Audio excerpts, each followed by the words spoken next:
Magandang araw sa iyo. Andito tayo ngayon para sa ating unang paghimay sa mga sistema ng pamamahala dito sa Pilipinas. Sisimulan natin sa isang napaka-importanting sektor, ang edukasyon. Ang pag-uusapan natin ngayon, itong tinatawag na trifocalization. Tama. Yun bang paghahati sa sistema ng edukasyon natin sa tatlong ahensya? Oo. Titingnan natin paano ba yung naging layunin nito na magbigay focus, pero kasabay nito parang nagkaroon din ng mga hamon, lalo na sa koordinasyon, di ba? Oo, ang gusto nating unawain dito ay yung ano yung disenyo versus yung naging realidad. Paano yung intensyon na magkaroon ng specialized management sa basic ed, sa higher ed, tsaka sa tech voc, parang humantong din sa mga issue ng, alam mo yun, pagkakawatak-watak, yung fragmentation. Gagamitin natin yung mga findings, lalo na yung galing sa isang mahalagang report. At ito nga ang pangunahing reference natin dito, yung malalim ang pagsusuri ng Second Congressional Commission on Education o ADCOM-2. Yung report nila, parang ito yung nagbibigay ng detalyadong picture ngayon. Sige, umpisahan na nating himayin to. Ano nga ba itong trifocalization? At paano ba to nagsimula? Parang galing pa to sa unang EDCOM, tama ba? Oo, tama ka. Noon pa yan, 1991 pa, nirekomenda na ng unang EDCOM itong pagbabago. Kasi dati, meron tayong Department of Education, Culture and Sports, yung DEX. Sakop niya halos lahat eh. Yung DEX pa nga nun, naalala ko pa yan. Oo. So ang nangyari, hinati yun sa tatlong magkakahiwalay na ahensya. At ito na nga yung mga familiar sa atin ngayon, yung tatlong ahensya. Eto na nga. Una, siyempre, ang Department of Education o DepEd. Sila yung para sa basic education, K-12. Okay, DepEd. Tapos, pangalawa, yung Commission on Higher Education, CHED. Sila naman yung sa mga kolehiyo, mga universidad, kasama na yung mga SUs at LUCs. CHED para sa tertiary. Got it. At pangtatlo, yung Technical Education and Skills Development Authority o TESDA. Sila naman dun sa Technical Vocational Education and Training, yung TVET. Okay, so DepEd, CHED, TESDA. Mula isang malaking DEX, naging tatlo. Ano ba yung pinaka-rational? Bakit naisip na mas okay paghiwalayin? Ang ano kasi diyan, yung konsepto ng specialized management focus. Ang idea, pag ang bawat ahensya nakafocus lang sa isang level o type ng education, basic, higher o tech voc, mas magiging epektibo raw sila. Mas tutok sa paggawa ng pulisiya, pag-implement ng programa, sa pag-deliver ng service para sa specific sector nila. So parang mas matutukunan yung unique needs ng bawat isa. Oo, yun yung thinking. Mas efficient daw dapat, in theory, kumpara sa isa lang ang namamahala sa lahat. Okay, makes sense naman on paper, di ba? Yung specialization. Pero alam mo naman, minsan yung plano, iba sa implementasyon, dito napapasok yung mga nakita ng EDCOM 2. Mukhang hindi naging ganun kasimple yung resulta, no? Parang, oo, may focus nga, pero nagka-problema naman sa pag-uugnay. Yun na nga. Dito lumalabas yung malaking challenge. Base sa mga reports, hindi lang EDCOM 2, pati yung mga nauna pa, tulad mong 1998 Philippine Education Sector Study. Ang ugat talaga parang yung kakulangan o kawalan ng isang permanente at epektibong mechanism para mag-coordinate itong tatlo. Walang parang central coordinating body na malakas. Parang ganon. Walang matibay na sistema na naguugnay talaga sa mga pulisiya at programa nila. So dahil watak-watak, ang daming issue na lumitaw. Na-document nga ng EDCOM 2 itong mga fragmentation na to. Okay, sige, himayin natin yung mga isyong yan. Ano yung mga specific examples nitong fragmentation dahil sa lack of coordination? Umpisahan natin siguro sa pinaka-foundation, yung mga teachers. Sige, unang malaking issue yung fragmented teacher development. Kasi isipin mo yung journey ng isang gustong maging guro sa public school. Ang daming ahensyang dadaanan, tapos hindi sila laging connected.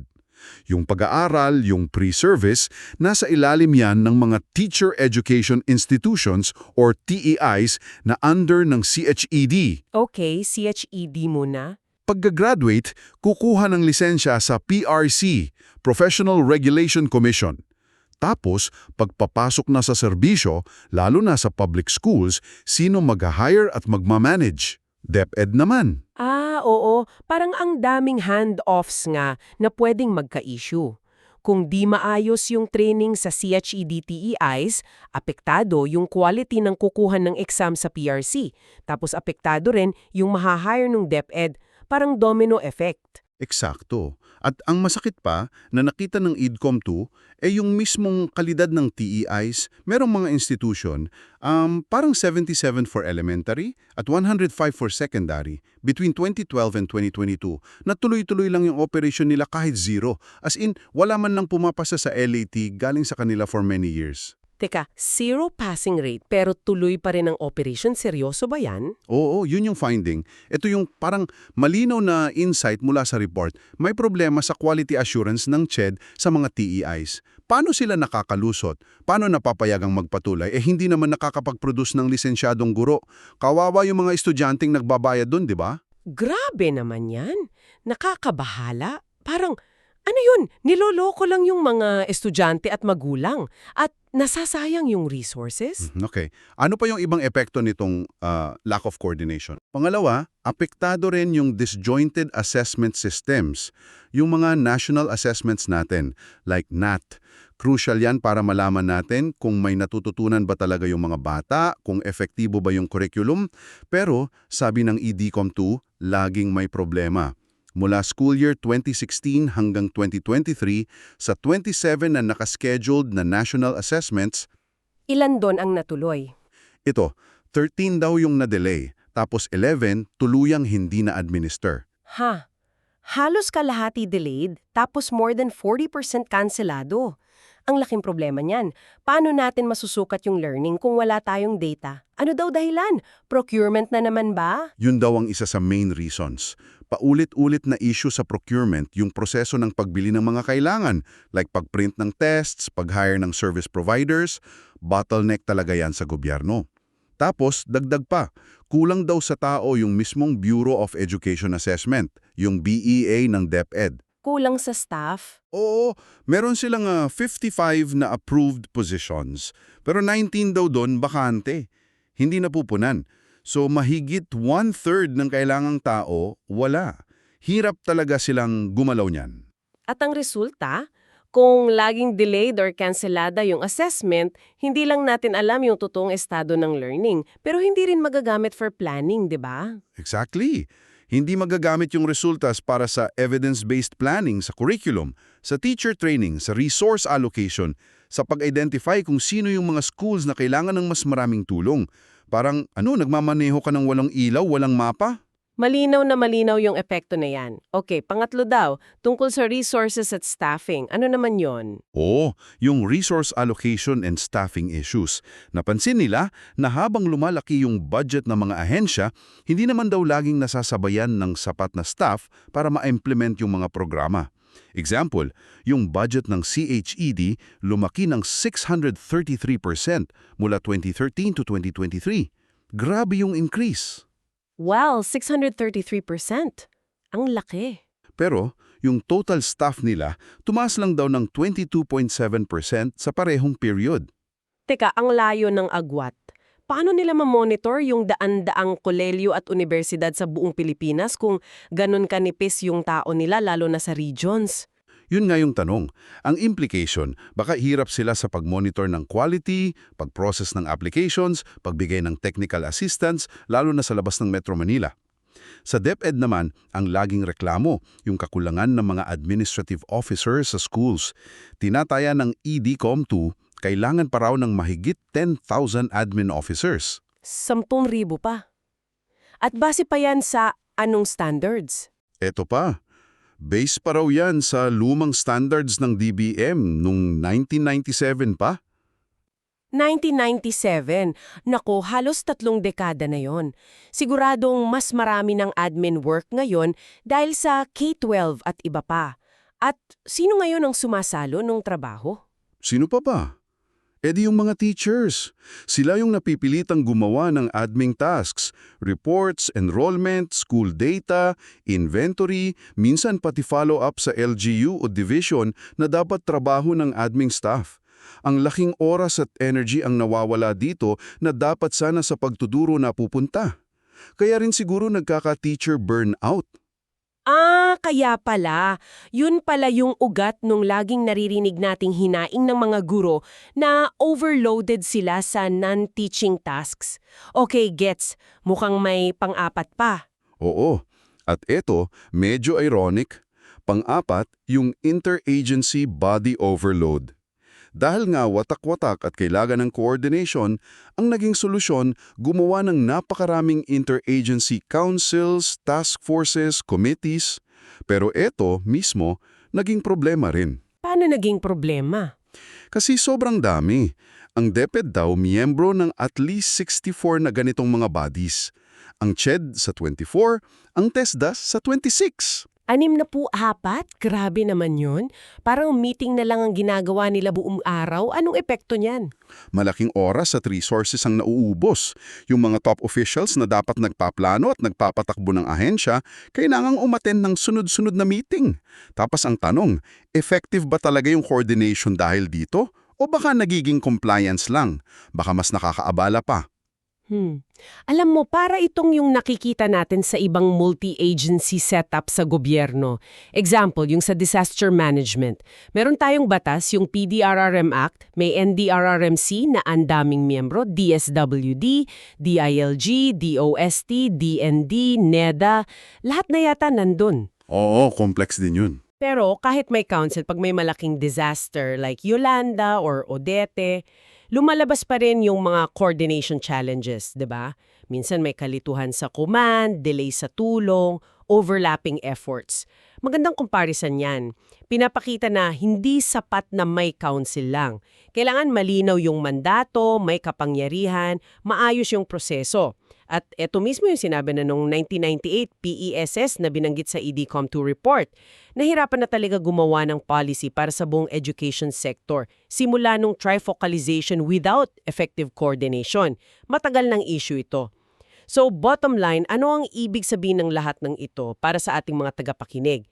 Bakit ito importante beyond government structure? Kasi itong fragmentation, hindi lang ito problema sa loob ng opisina. Direksong epekto nito sa quality ng edukasyon na natatanggap mo, o ng anak mo, o ng mga kabataan natin. Yung goal ng Constitution na magkaroon ng complete, adequate, and integrated system of education, isang buo, sapat, at magkakaugnay na sistema, hindi natutupad mong yung mga ahensyang dapat nagpapatakbo nito ay watak-watak. At nakikita natin yung epekto sa araw-araw. Yung mga teachers na pagod sa admin tasks, bawas sa quality ng turo, tapos yung sa learning materials, di ba?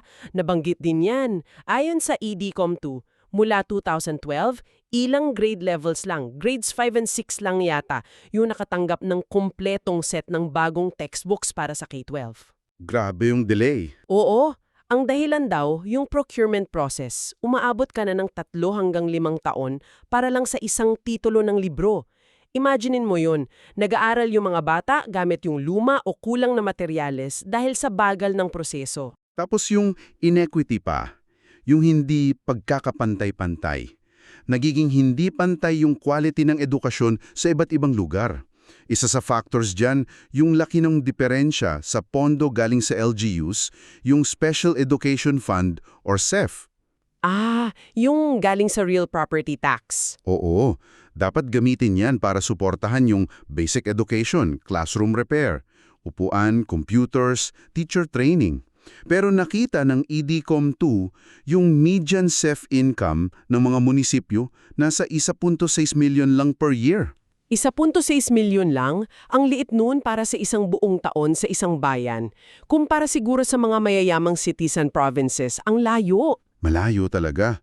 Kaya yung mga estudyante sa mas mayayamang LGUs, mas lamang sila dahil lang sa SEF disparity.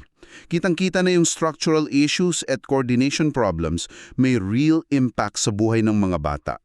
May mga sinubukan na bang ayusin itong coordination dati? Oo nga, may nagawa na ba? Meron naman, noong 2000, may binuong National Coordinating Council for Education o NCCE via an executive order para pag-ugnain nga yung DepEd, CHED, TESDA. Pero based sa mga analysis, hindi rin daw naging successful yun in the long run. Bakit daw? Anong naging problema? Ang sinasabing dahilan, una, yung rotational leadership. Paiba-iba yung namumuno kada taon. DepEd, CHED, TESDA, walang continuity. Pangalawa, kulang daw sa tunay na kapangyarihan or ngipin para ma-enforce yung harmonization. Parang naging discussion forum lang, pero walang nangyayari. So, isang lesson learned. Hindi sapat yung council lang kung mahina yung design at power. Ano na ang plano ngayon based sa EDCOM2? May gagawin ba sila dito? Mukhang very aware ang EDCOM2 na critical itong issue ng coordination. Actually, plano nilang pag-aralan pa ito ng mas malalim sa second year ng work nila. Titignan daw nila ulit yung buong konsepto ng trifocalization, yung right sizing, kung tama ba yung laki at structure ng mga ahensya, at yung isang proposed law, yung National Education Council Act, Senate Bill 2017. May panukalang batas pala para sa isang bagong council. Oo, na ang layunin ay maging mas permanente at mas powerful daw compared sa NCCE. Mukhang may hope na ma-address ito. Kasi based sa lahat ng napag-usap natin, kailangan talaga ng mas matibay na solusyon. Hindi na pwede yung kanya-kanya lang. Kailangan siguro ng council na malinaw ang mandato, may pondo, may permanenteng staff at may kapangyarihang mag-utos sa tatlong ahensya. O baka pwede rin yung mga shared systems, di ba?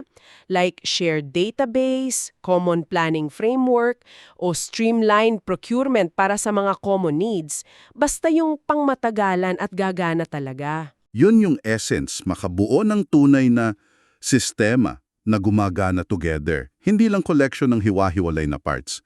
So, para i-recap natin, itong trifocalization, yung paghiwalay sa DepEd, CHED, TESDA, nagsimula sa good intention na magkaroon ng focus. Pero, ang nakita ng EDCOM2, nagresulta rin ito sa fragmentation at coordination challenges. Ito yung central question natin. Paano yung structure na to nag-create ng focus, pero at the same time, nag-create din ng fragmentation dahil walang effective na ugnayan? At dito napapasok yung iiwan nating tanong sa'yo para pag-isipan. This raises an important question. Kung yung current setup, pati yung mga past attempts like NCCE, ay nagkaproblema, paano natin masisiguro na yung bago like yung proposed National Education Council, hindi lang magiging another layer of bureaucracy? Alam mo yun, dagdag meeting, dagdag papel lang. Oo nga. Paano masisiguro na effective talaga siya? Ano yung mga kailangang ingredients para masigurong ito ay tunay na magiging makapangyarihan, epektibo at magre-resulta sa mas maayos, mas pantay at mas dekalidad na edukasyon para sa bawat batang Pilipino sa bawat sulok ng bansa? Napakagandang tanong yan na dapat nating bantayan at pagnilayan. At sa susunod nating pagtatalakay, lilipat naman tayo ng sektor. Mula edukasyon, pupunta tayo sa disaster management. Titingnan natin yung shift in perspective mula response lang to prevention and preparedness at yung mga mekanismo nito lalo na sa pera. Maraming salamat sa iyong pakikinig sa ating pagsusuri ngayon. Pagbati sa iyo sa ating muling pagsasama, andito na tayo sa Module 2. Sisiyasatin natin na yon yung isang napakalaking pagbabago sa pagharap natin sa mga sakuna. Pag-usapan natin ang pag-shift, kumbaga, mula dun sa dating laging response lang pagkatapos ng kalamidad, papunta sa mas maagap na pag-iwas, saka yung pagpapalakas sa mga komunidad. Tama, yung empowerment, diba? O empowerment. Ang gusto nating mangyari ngayon ay maintindihan talaga natin yung mga bagong struktura, lalo na siguro yung sa pondo, yung mga mekanismo para dito sa bagong diskarte sa DRRM. At habang pinag-uusapan natin ito yung tanong na pwede mong isipin. Paano nga ba talaga nababago yung resulta, yung epekto ng disaster management? Kung yung pera, yung effort, ililipat natin mula sa pag-respond? Pag nandyan na. Oo, pag nandyan na, patungo doon sa paghahanda bago pa man mangyari. Sige, himayin natin yung mga sources mo. Okay, sige. Balikan muna natin saglit. Ano nga ba yung dati? bago itong mga pagbabago, parang laging action pagkatapos na ng bagyo o lindol. Tama? Oo, tama ka dyan.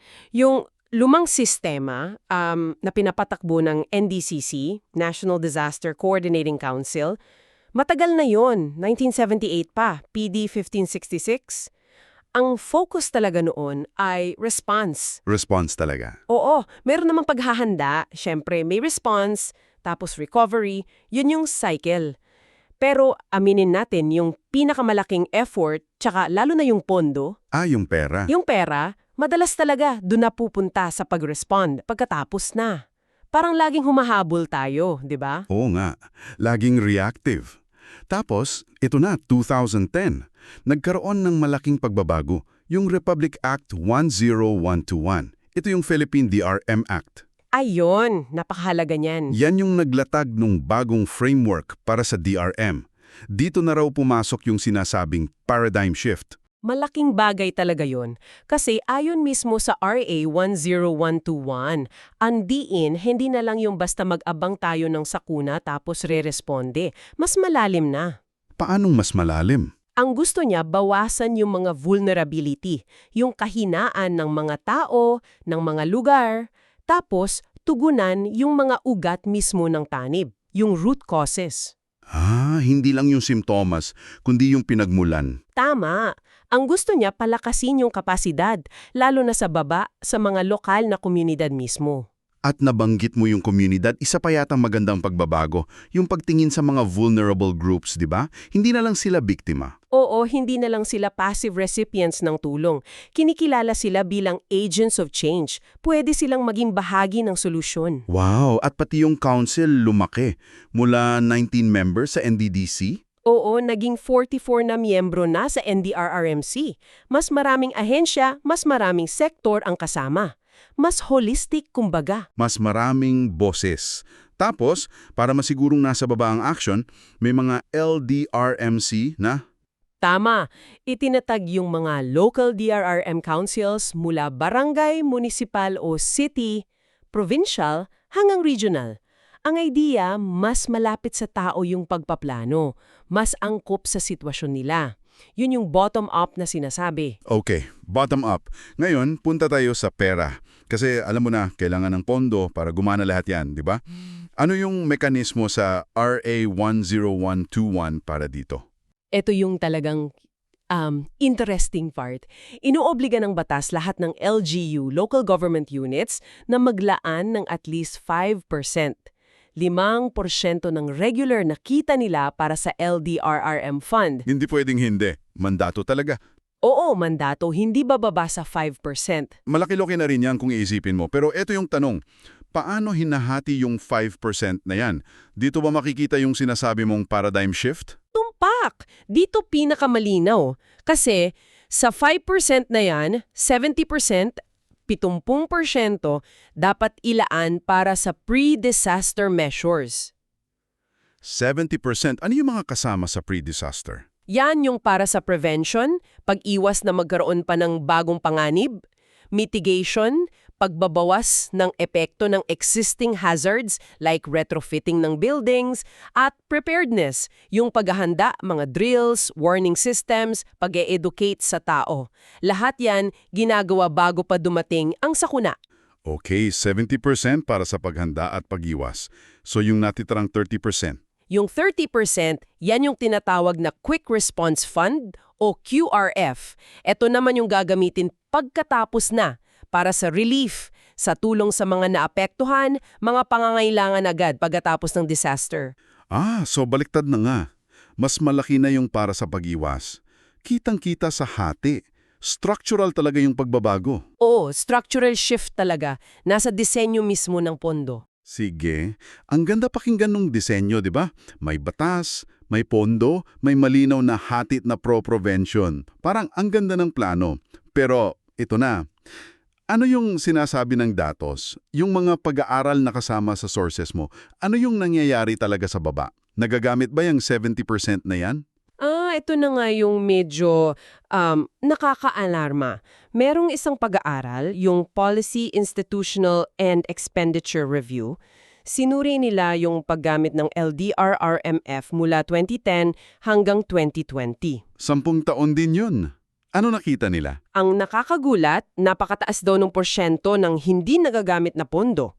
Galing dun sa 70% na para sana sa prevention, mitigation, at preparedness. Hindi nagagamit gaano kataas? Parang, Ang average unutilized rate daw, bale ay halos 81.59%. ano? 81.59%? Grabe. Ibig sabihin, sa bawat 10 piso na dapat para sa pag-iwas, mahigit 8 piso ang hindi nagagastos? Tama ba pagkakaintindi ko? Ganun nga ang lumalabas sa average, oo. Napakalaking porsyento.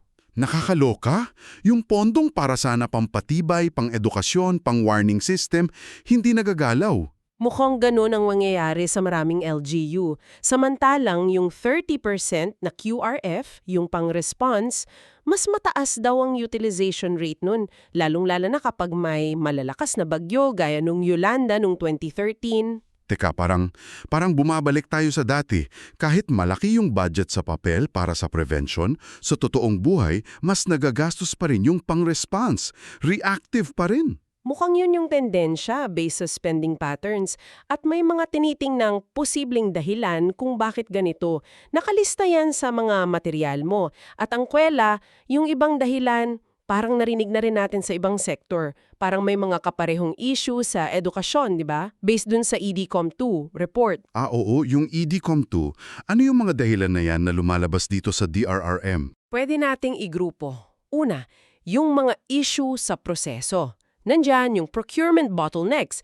Hirap daw at matagal ang proseso ng pagbili ng gamit o pagkontrata ng serbisyo, para yung sa DepEd din. Yung bidding, ganyan. Oo, mga ganun. Tapos nandyan din yung malabong guidelines o takot sa COA disallowance. Yung iba, nag-aalangang gumastos kasi baka hindi pala pwede yung project sa ilalim ng 70% fund. Baka madisalaw ng COA. Parang yung issue din sa CEF sa EDCOM. Okay, so proseso at patakaran. Ano pa? Pangalawa, yung kapasidad at koordinasyon. Baka may kakulangan sa technical capacity or staffing sa mga LDRRMO, kulang sa tao o kulang sa training yung mga tao para mag-design at mag-implement ng magandang mitigation projects. Parang yung kakulangan din ng LGU support staff sa CHED TESDA na nabanggit sa EDCOM. Kapasidad ng tao mismo. Oo. Tapos coordination issues. Dahil ang DRRM maraming ahensyang involved, di ba? Mula national hanggang local, baka mahirap yung pag-uusap-usap, pag-a-align ng mga plano. Dispersed responsibility, baka scattered din ng resources. Gets. Parang sa education din ang daming ahensya. Ano pa yung pangatlong grupo? Pangatlo, siguro yung mga nasa kultura, politika at prioridad. Posible na kahit nasa batas, hindi siya top priority sa paggastos ng ibang LGU, lalo na kung limitado ang budget in general. Baka may mas pinipiling paggastusan. Pwede. Tapos baka may sentralizadong kultura pa rin. Yung hihintay muna ng utos galing sa taas bago kumilos kahit may mandato ng LGU. Baliktad sa bottom-up. At syempre, hindi mawawala yung politika. Alam mo na, baka nakakaapekto sa project selection o allocation. Okay, so, ang daming posibleng hadlang pala, ano? Mula sa proseso, sa tao, sa koordinasyon, hanggang sa prioridad at politika. Parang ang ganda ng blueprint, yung RA 10121. Pero yung pagpapatayo ng bahay, doon nagkakaproblema. Yung implementasyon. Mukhang ganyan nga. May disconnect sa pagitan ng disenyo at ng execution. At kung ganito yung sitwasyon, ano ngayon ang epekto nito? Para sa'yo na nakikinig, bakit natin to pinag-uusapan? Bakit mahalaga ito? Diretsong epekto nito sa kaligtasan mo Sa kaligtasan ng pamilya mo, ng komunidad mo. Kasi kung yung mismong pondong para sana gawin tayong mas ligtas bago pa dumating yung sakuna, ay hindi naman pala nagagamit ng husto. Ibig sabihin, mas vulnerable pa rin tayo kaysa sa dapat sana. Yung mga potential na paghahanda, yung mga mitigation measures na dapat sana nagawa na pag-ayos ng kalsada, paglinis ng kanal, pagpapatayo ng mas matibay na evacuation center, pagsasanay sa mga tao, baka hindi nangyayari kasi nga hindi nagagalaw yung pondo. So yung safety net na nilatag ng batas, parang maaaring nga hindi kasing tibay ng inaakala natin dahil hindi na-fully funded in practice. Yun yung mabigat na tanong. Sapat na ba na nasa batas? Sapat na ba na may budget line item? O kailangan pa ng mas malalim na pagbabago? Tulad ng ano? Baka kailangan ng pagbabago sa governance mismo, sa accountability. Sino ba ang dapat manangot kung hindi nagagastos yung pondo ng tama? Kailangan din siguro ng mas malakas na community participation, hindi lang sa response, pati sa pagpaplano at pagbabantay ng 70% fund. At baka pati sa mindset natin tungkol sa risk? Malalim nga. Yung resilience ng komunidad, nakasalalay pala talaga sa kung paano natutugunan itong mga hamon na ito. Oo, malaki ang kinalaman yan. Okay. So para i-recap natin, malinaw na yung RA 10121 nagbigay talaga ng matibay na framework. Yung LDRMF, yung 70-30 split, talagang structural shift yon para unahin ang pag-iwas. Maganda yung disenyo. Walang duda. Pero yun nga, yung implementasyon, yung mga hamon sa procurement, kapasidad, coordination, prioritization, nagpapakita na parang malakas pa rin yung hatak pabalik sa reactive spending. Malaki pa yung homework. Malayo pa para masabing yung ganda ng batas ay fully translated na sa effective action sa baba. Kaya siguro bilang pangwakas na hamon sa isip mo, ano pa kaya ang kulang? Higit pa sa porsyento sa budget? Ano kayang klaseng pamumuno ang kailangan para masigurong nagagamit talaga yung 70%? Paano mas makakasali ang mga tao sa pagpaplano ng paghahanda? At anong sistema ng accountability ang magtitiyak na yung goal ng batas, yung pagiging handa, hindi lang biktima, ay nagiging totoo sa lugar ninyo? Mahalagang tanong yan, lalo na't hindi natin alam kung kailan darating ang susunod na sakuna, di ba? Totoo yan. Sa susunod nating pagtalakay, lilipat naman tayo ng focus. Titignan natin ang economic policy. Paano nga ba nagkakaugnay-ugnay-ugnay ang iba't ibang sistema at nagkakaroon ng mga epekto na hindi natin inaasahan? Hanggang sa muli. Paligayang pagdating sa ating ikatlong pagtatalakay. Ngayon, ang pag-uusapan natin ay medyo mas malalim. Titingnan natin kung paano ba yung mga desisyon sa sa patakarang pang-ekonomiya, na parang hiwalay naman sa ibang usapin, nagkakaroon pala ng mga ripple effect. Parang mga alon, no? Oo, yung mga epekto na hindi mo agad makikita. Tama. At titingnan natin yan particular sa dalawang mahalagang sistema, edukasyon at saka yung disaster management dito sa atin sa Pilipinas. Ang tanong na sasagutin natin, paano ba talaga nangyayari na yung isang desisyon sa isang sektor lang, parang nagiging domino effect sa iba pang magkakaugnay na sistema?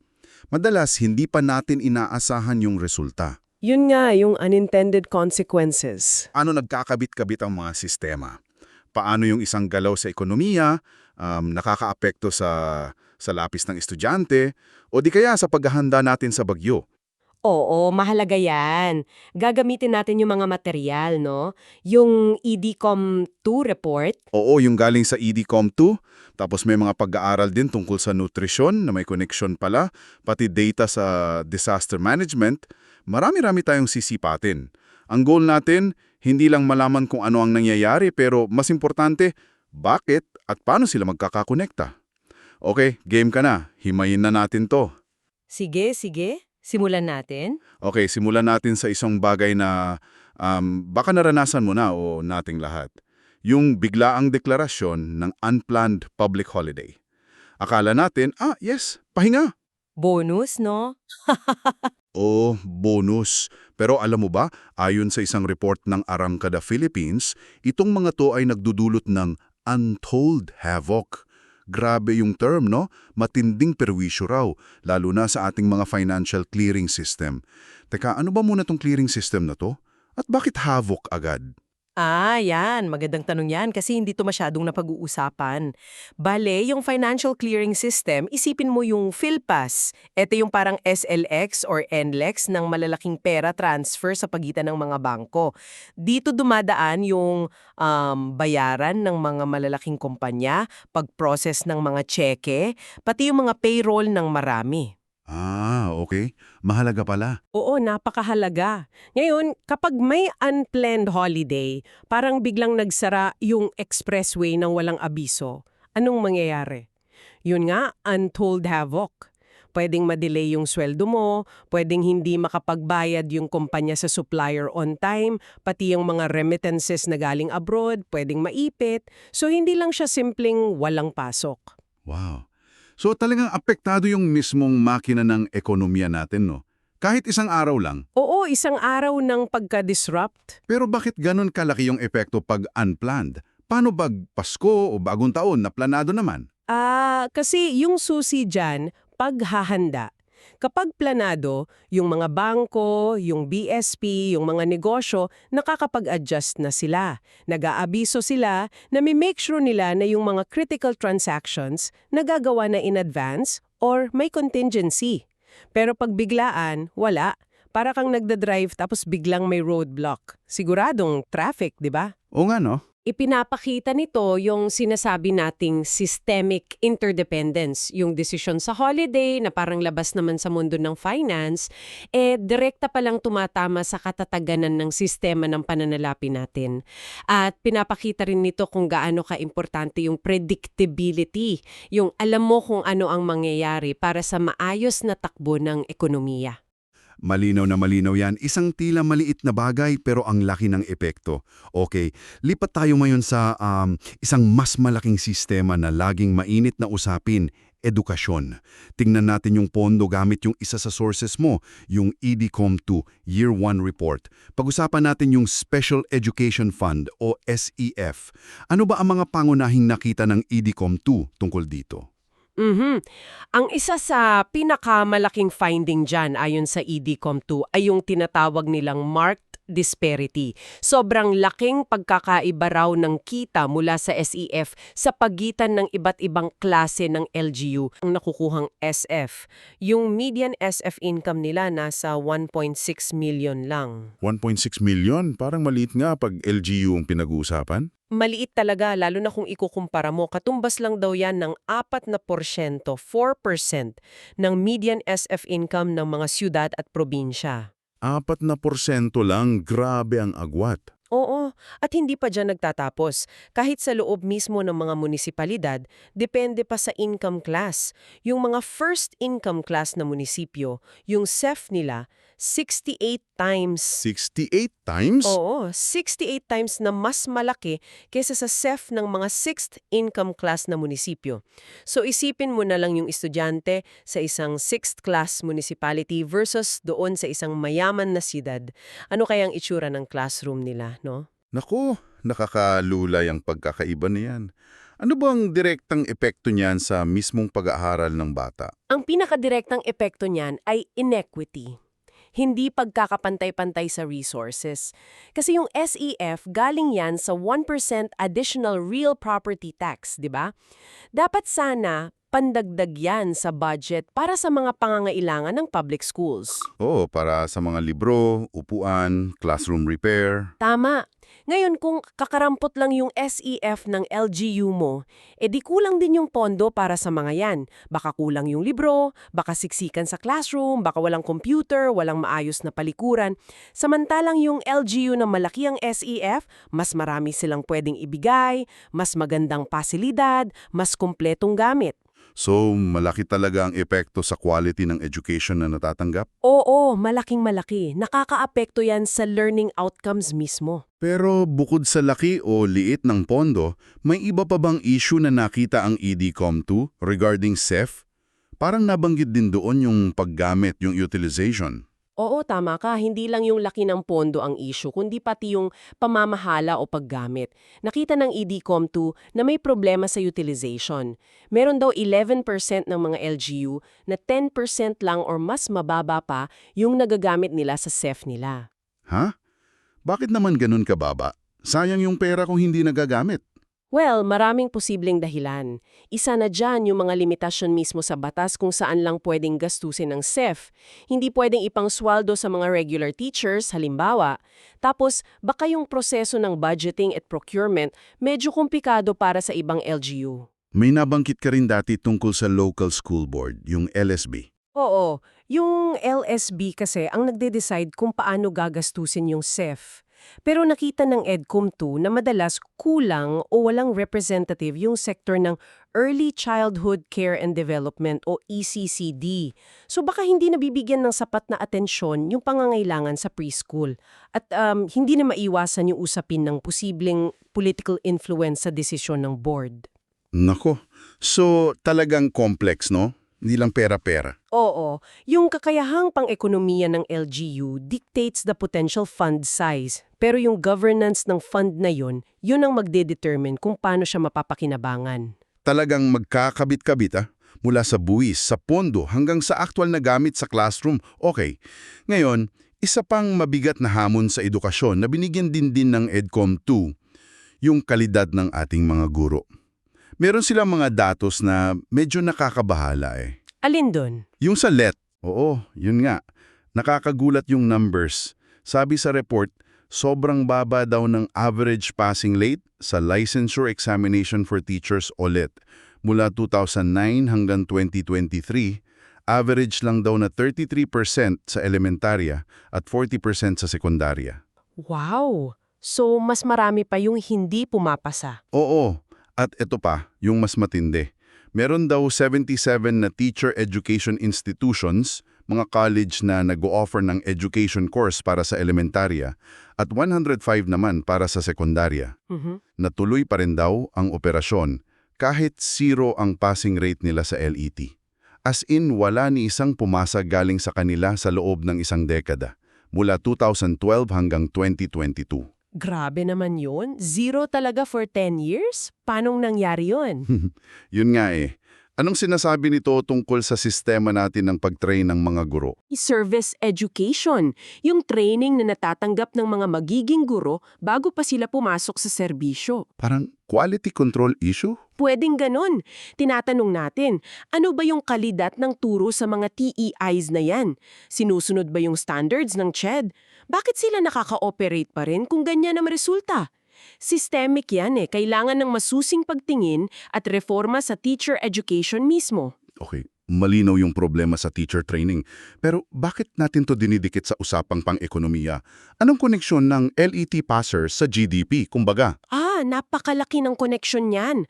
Kasi yung kalidad ng guro, yan ang direktang magdidikta ng kalidad ng edukasyon na makukuha ng mga bata, di ba? Oo naman. At yung kalidad ng edukasyon, yan ang pinakapundasyon ng ating human capital. Ito yung kaalaman, kasanayan, pati kalusugan ng ating mga manggagawa. Kung mahina yung pundasyon kasi yung nagtuturo, sabihin na nating may kakulangan sa training. Nalilimitahan yung potensyal ng mga estudyante. Exactly. At kapag limitado ang human capital, ang resulta niyan sa ekonomiya ay mas mababang productivity, mas mabagal na paglago, mas mahirap makaahon sa kahirapan. May nabanggit ka kanina ang pag-aaral, yung sa China. Oo, yung Nutrition Improvement Program, NIP. Oo. Pinakita doon, di ba, na yung pag-improve lang ng nutrisyon ng mga bata may direct impact sa performance nila sa school. Oo nga, tumaas daw yung language at math scores nila, pati high school enrollment. Tama. Ang puro doon, yung investment sa bata, sa kaso na yon nutrisyon na related din sa learning capacity, ay investment talaga sa human capital na may pangmatagalang balik sa social-economic development. Ngayon, ilapat mo yan sa guro. Kung yung mismong magtuturo ay hindi fully equipped, paano natin ma-maximize yung potential ng mga bata? Makes sense. Tapos may isa pang point dun sa EDCOM2 report tungkol sa mga guro. Yung sandamakmak daw na administrative tasks nila. Nakakaapekto rin ba yon? Oo, malaki rin ang epekto nun.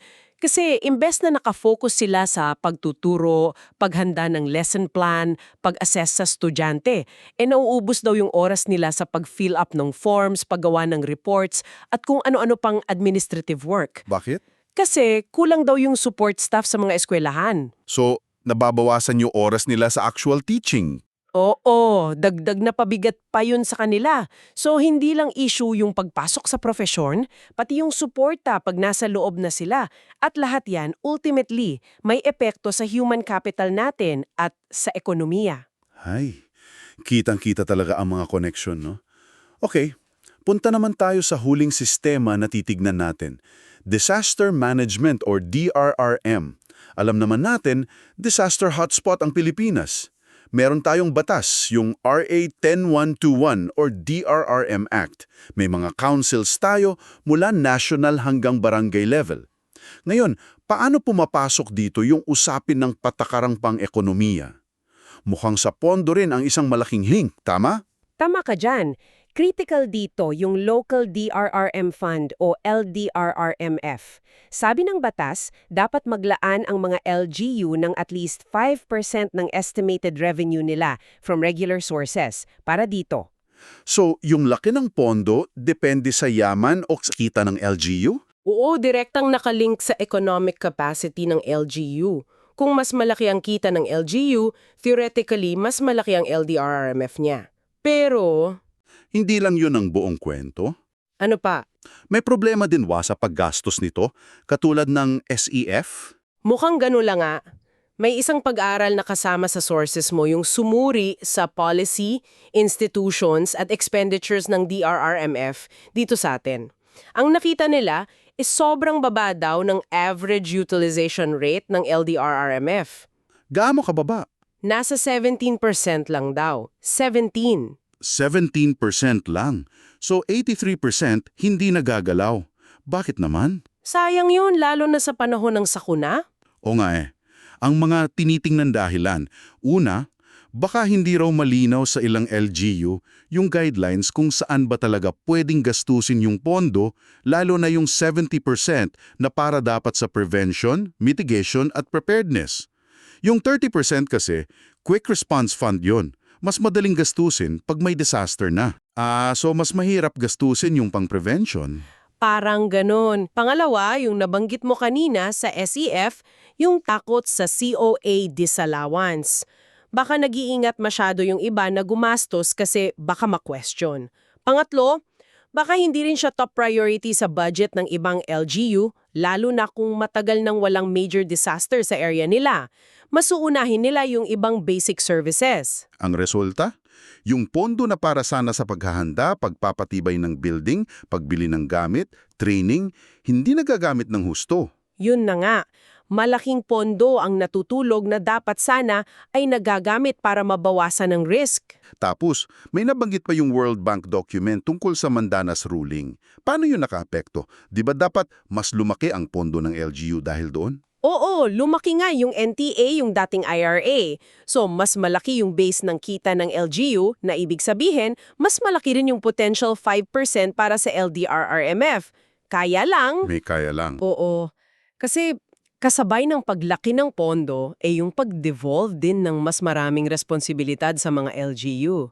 Health services, social welfare, agriculture, ang dami. At mabigat yan sa budget. So yung dagdag na pera, pinag-aagawan na ng mas maraming devolved functions. Tama. Nagkakaroon ng matinding kompetisyon sa budget. So yung DRM fund, kahit gaano kahalaga, isa lang siya sa mga naglalaban-laban para sa pondo. Madalas, baka mas napoprioritized pa rin yung health, halimbawa. At dinagdagan pa yan ng climate change, no? Mas madalas, mas malalakas na sakuna. Oo. At ang masakit pa, yung mga epekto nito hindi pantay-pantay. Sino ba yung pinakatinatamaan? Yung mga may hirap? At sabi pa sa PMNP document, yung mga undernourished din, sila yung pinaka-vulnerable, pinakamahirap maghanda, pinakamahirap makakope, pinakamahirap makabangon. So yung kanyatpan at malnutrisyon na mga economic at health issues nagpapalala pa lalo ng vulnerabilidad sa disaster. Oo, interconnected talaga. Yung mga natural na sakuna disproportionately affects the poor na lalo pang nagpapalubhan ng kahirapan. Vicious cycle. Grabe. Parang sapot nga ng gagambano. Lahat talaga konektado. Mula sa simpleng holidayan, sa buhay sa lupa, sa training ng guro, hanggang sa LGU budget para sa sakuna. Kitang-kita natin yung pagkakaugnay-ugnay. Ano ba ang ibig sabihin ng lahat ng ito para sa paraan ng pamamahala natin? Ang pinakamensahe siguro dito ay hindi natin pwedeng tingnan yung mga sistemang ito, ekonomiya, edukasyon, DRM, kalusugan, na parang magkakaiwalay na mga kahon. Sila ay magkakabit-kabit, interdependent. Isang galaw lang sa isang area, siguradong may epekto yan sa iba at madalas nga unintended consequences pa. Oo, tulad nung sa nutrisyon na nabanggit mo, health issue, pero may tama sa education, sa economy, pati sa VRM vulnerability. Oo, ganun ka-interconnected. Kaya kailangan talaga ng holistic na pagtingin, pangkabuuang pag-analyze at pagpaplano. Pero bakit kaya parang hindi laging ganun ang nangyayari? Bakit parang nakakahon pa rin madalas ang approach? Siguro dahil sa structure din ng gobyerno, no? Nakasilo by department. May kanya-kanyang mandato, kanya-kanyang target, tapos baka mas focus din sa short-term solutions kesa sa long-term cross-sectoral impacts. O baka kulang lang din talaga sa data or capacity to analyze these cross-cutting issues. Pero yun nga, based sa mga napag-usapan natin, mukhang kailangan malampasan na natin yung watak-watak na approach. Napakalinaw. Kailangan makita yung buong picture. At para sa iyo na nakikinig bilang pangwakas na pagninilay, kung iisipin mo lahat ng ito, may maisip ka bang isang pagbabago sa patakaran pang-ekonomiya na pwedeng magkaroon ng positibong epekto hindi lang sa isang sektor, kundi sabay na makakatulong sa edukasyon at sa disaster management? Ano kaya yon? Pwedeng pag-isipan. Magandang tanong yan. At yung hamon na yan, kung paano tayo gagawa ng mga solusyong integrado para sa mga problemang magkakaugnay, yan ang mas papalalimin pa natin sa ating epilog. Ang pag-intindi sa mga systemic na koneksyon na to, yan ang unang hakbang. Maraming salamat sa pagsama mo sa malalimang pagsisiyasat na ito sa mga koneksyon ng patakaran pang-ekonomiya, edukasyon at disaster management. Hanggang sa susunod nating pagtalakay, Maligayang pagbabalik sa ating paghimay ng mga mahalagang usapin. Sa ating epilogo ngayon, pag-iisa-isahin natin yung mga nakita nating, alam mo yun, magkakaugnay na hamon. Tama. Yung mga hamon sa iba't ibang sistema ng pamamahala dito sa Pilipinas. Oo. Titingnan natin kung paanong ang mga issue sa halimbawa edukasyon, sa disaster management, pati na rin sa kalusugan at nutrisyon, konektado pala. Malalim yung koneksyon yan sa ating pambansang kaunlaran. Yun nga. Kaya ang misyon natin ngayon, alamin kung paano ba malalampasan yung parang mga pader sa pagitan ng mga ahensya. Itong tinatawag na structural silos. Para magkaroon ng mas pinag-isang tugon, di ba? Ang ating basihan dito ay yung mga source na natipon mo. Yung EDCOM2 report sa edukasyon. Tapos yung mga pag-aaral sa DRRM, galing PIDS at iba pa. Oo, pati na rin yung mga dokumento sa nutrisyon, like yung sa World Bank at iba pang kaugnay na papeles. Titingnan natin yung mga sinasabi nila collectively. Okay. At para sa iyo na nakikinig, ito yung tanong. Sa harap nitong mga komplikado at parang magkakabit-kabit na problema, paano nga ba makakakilos ng mas magkakaugnay ang ating mga sistema? Paano malalampasan yung pagkakahohon-hohon para mas epektibo yung pagtugon? Yun. Sige, simulan na natin ang pagsusuri. Okay, based sa mga source natin, lalo na nga sa EDCOM 2nd, parang may isang malaking tema talaga yung problema ng pagkakawatak-watak. Oo, fragmentation. Parang yung iba't ibang sangay ng gobyerno, kanya-kanya ng galaw. Nakapokus lang sa sariling mandato. Hindi nag-uusap o hindi nagtutugma. Ba't kaya nagkakaganito, Hindi lang yan simpleng ayaw mag-usap eh. Madalas, yung mismong struktura, kung paano binuo yung mga ahensya, paano hinati yung responsibilidad, pati yung pondo. So yung design mismo ng sistema yung nagiging sanhi. Parang ganun. Halimbawa sa edukasyon. Yung trifocalization, may hiwalay na DepEd, CHED, tsaka TESDA. May lohika siya, pero... Pero sa coordination, nagkakaproblema. Oo, sa practical na aspeto. Kunin nating halimbawa yung pag-develop ng teacher. Mula college, CHED, pagkuha ng lisensya, hanggang sa actual teaching at training DepEd, sino ba talaga? Parang walang clear na may-ari ng buong proseso. Medyo. Madalas hindi tugma yung mga programa at polisya. Tapos, eto pa, nabanggit ng EDCOM2, yung sobrang dami ng interagency bodies na kailangan salihan ng mga ahensya. Ilan nga ulit yon? Parang ang dami. Para sa DepEd daw 64, Sa TESDA, 26. Sa CHED, 24. Grabe, parang nauubos yung oras sa meeting imbes na sa implementasyon. Wow! So parang may mga bitak nga sa sistema kung saan nalalaglag yung mga importanteng bagay tulad ng quality ng pagtuturo. Sa ibang sector, ganito rin ba sa disaster preparedness? May pattern din. Meron tayong batas, yung PDRRM Act RA 10121. Ang ganda ng layunin. Integrated approach daw.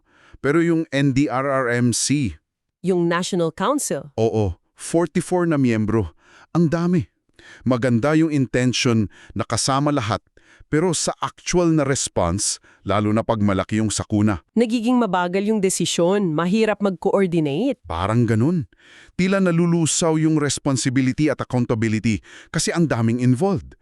Sa baba naman, may LDRRM councils, pero iba-iba rin yung effectiveness nila. At sa nutrisyon at kalusugan, kasi madalas nating pag-usapan yan kasama ng edukasyon. Pareho rin eh.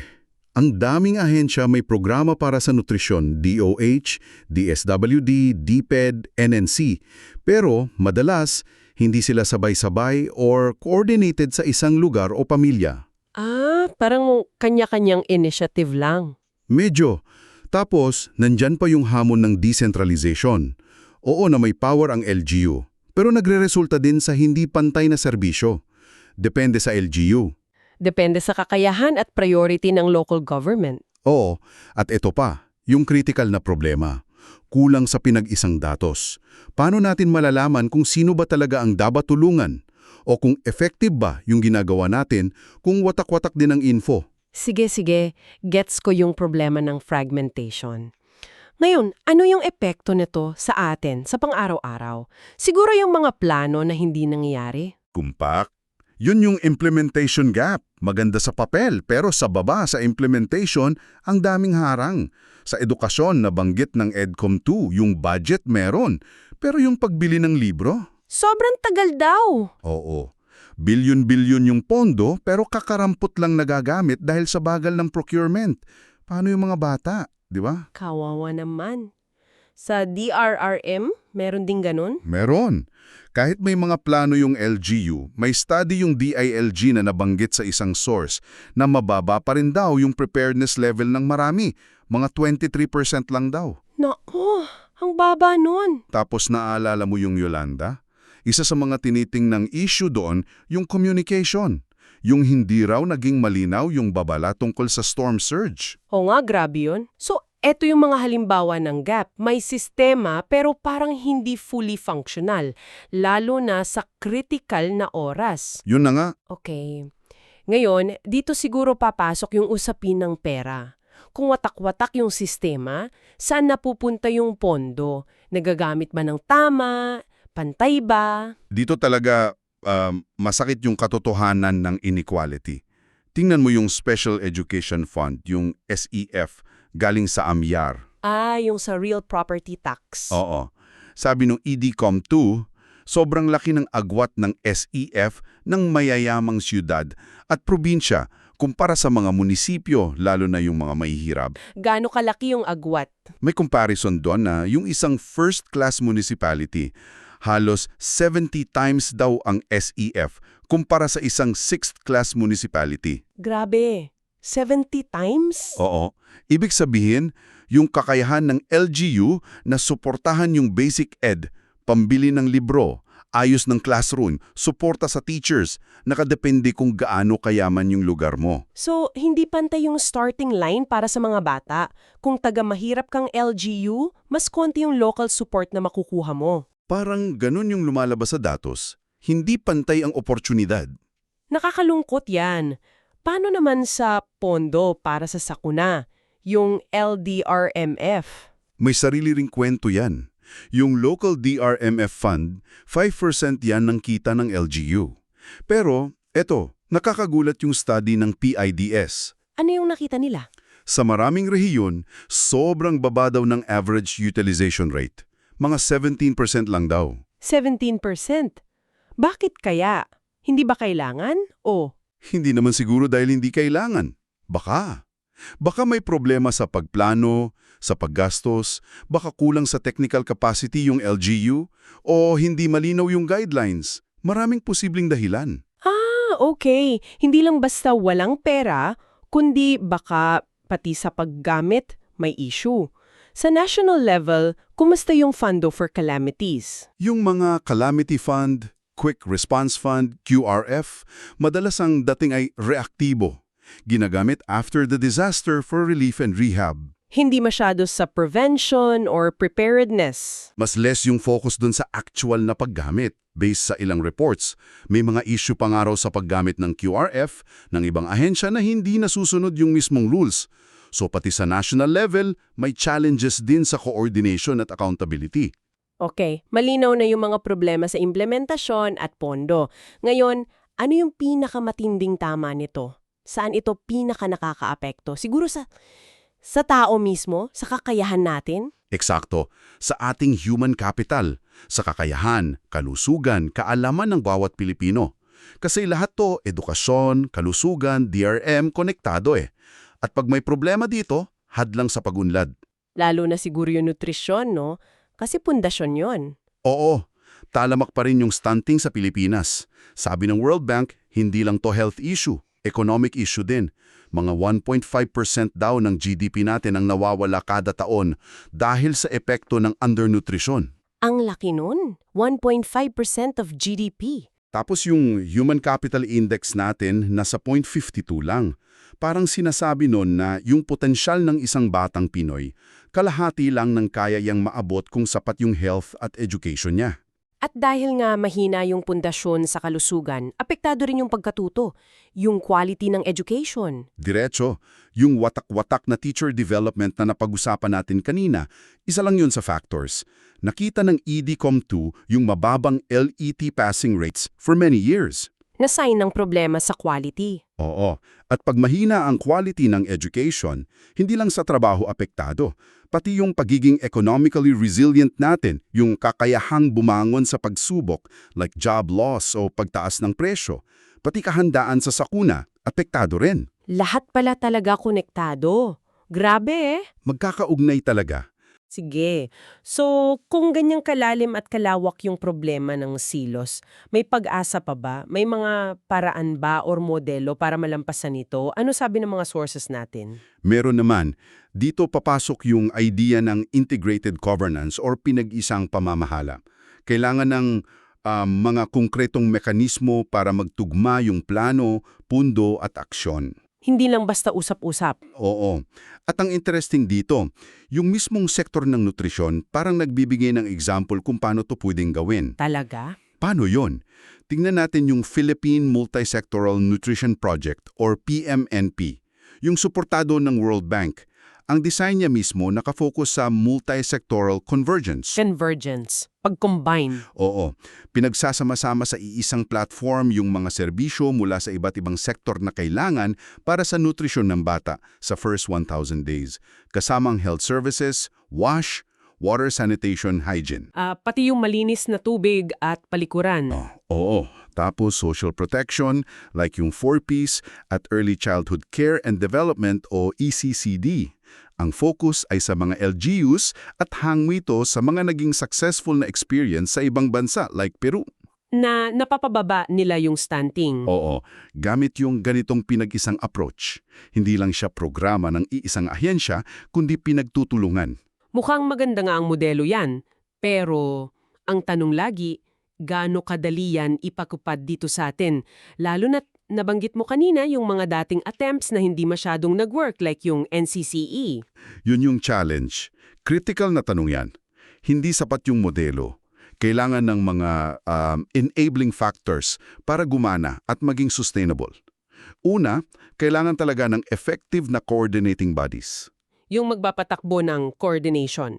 Oo, dapat matuto sa past experiences. May mga panukala like yung National Education Council Bill, pwede ring palakasin yung existing structures.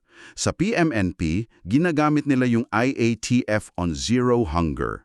Sa local, kailangan palakasin yung local school boards, isama yung ECCD. So, malinaw naman dato? sapat na otoridad at accountability. Tama. Pangalawa, kailangan ng pinag-isang pagpaplano at pagbabudget. Sa PMNP, may Local Nutrition Action Plans, LNAPs, ang mga LGU. Sa mas malawak na view, kailangan ng reforma sa CEF para maging patas at magamit sa critical needs like ECCD at nutrition, lalo na sa mahirap na LGU. Isama na rin yung DRRM sa Main Development Plan, hindi hiwalay. Oo, tingnan yung budget as a tool for integration, hindi separation. Okay. Pangatlo, yung paborito nating topic, datos. Napaka-importante, datas at M&D. Kailangan ng shared databases para iisa yung tinitingnan ng lahat.